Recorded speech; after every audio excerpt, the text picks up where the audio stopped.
तो बुधनी उपचुनाव से पहले कांग्रेस को बड़ा झटका लगा है। पूर्व मंत्री दीपक जोशी की बीजेपी में घर वापसी हुई है। तो ये बड़ी खबर बुधनी से, जहां उपचुनाव से पहले कांग्रेस को बड़ा झटका लगा है। पूर्व मंत्री दीपक जोशी बीजेपी में शामिल हुए हैं। पूर्व मंत्री दीपक जोशी की घर वापसी हुई है। केंद्रीय मंत्री शिवराज सिंह चौहान की सभा में शामिल हुए हैं मंत्री दीपक जोशी। कमलनाथ के चुनाव नेतृत्व में कांग्रेस का हाथ थामा था, जिसके बाद अब केंद्रीय मंत्री शिवराज सिंह चौहान की मौजूदगी में वापस भाजपा में शामिल हुए हैं पूर्व मंत्री दीपक जोशी। कांग्रेस के टिकट पर देवास के खातेगांव विधानसभा से चुनाव लड़ा था।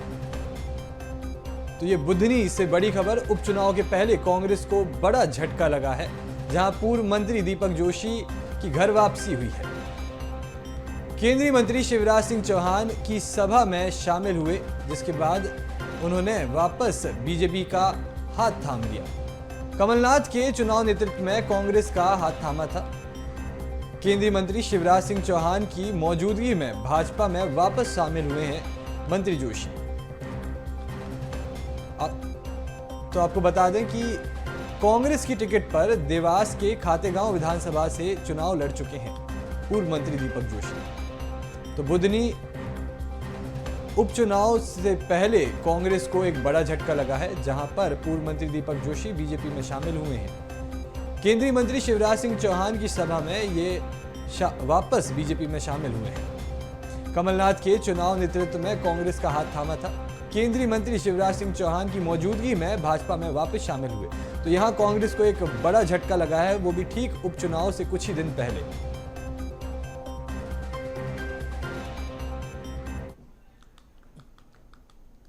तो इसी खबर पर और जानकारी के लिए मेरे साथ मेरे सहयोगी शिवराज राजपूत जुड़ चुके हैं। शिवराज, ये बुधनी उपचुनाव से पहले कांग्रेस को बड़ा झटका लगा है, पूर्व मंत्री दीपक जोशी की घर वापसी हुई है, क्या जानकारी? देखिए, बिल्कुल बताना चाहूंगा। देखिए, मध्य प्रदेश के लंबे समय तक मुख्यमंत्री कैलाश जोशी यानी दीपक जोशी के पिता रहे हैं। ऐसे में कहीं ना कहीं 2023 में जब विधानसभा चुनाव था, उस समय कहीं ना कहीं उनको टिकट बीजेपी से नहीं मिली थी। इसके बाद में वो कांग्रेस में ज्वाइनिंग हो गए थे। लेकिन अब आज मध्य प्रदेश के पूर्व सीएम शिवराज सिंह चौहान बुधनी उपचुनाव के दौरान यहाँ पर प्रचार प्रसार करने के लिए रमाकांत भार्गव के पक्ष में वो चुनाव प्रचार कर रहे हैं। इस दौरान नांदेड़ गांव में दीपक जोशी वहां पर पहुंचे हुए थे। उस दौरान उन्होंने बीजेपी में ज्वाइनिंग हुए, यानी उनकी घर वापसी हुई है। हालांकि अगर बात करें तो कांग्रेस को एक बड़ा झटका यहाँ पर लगा हुआ है, क्योंकि लगातार बुधनी की बात करें तो लगातार दावेदारी जरूर जीतने की बात नहीं जा रही थी। जीतू पटवारी का लगातार यहाँ पर दौरा हो रहा है, पूर्व मुख्यमंत्री कमलनाथ का यहाँ पर दौरा हो रहा है, दिग्विजय सिंह का लगातार दौरा है। लेकिन कहीं ना कहीं दीपक जोशी के बीजेपी में शामिल होने के बाद में एक बड़ा झटका जरूर यहाँ पर कांग्रेस को लगता हुआ दिखाई दे रहा है। जी, तो क्या कांग्रेस पार्टी से कुछ मनमुटाव की स्थिति थी, जिस कारण ये एकदम से ये फैसला लिया कि अब वापस बीजेपी का हाथ थामा जाएगा? इस पर क्या अपडेट?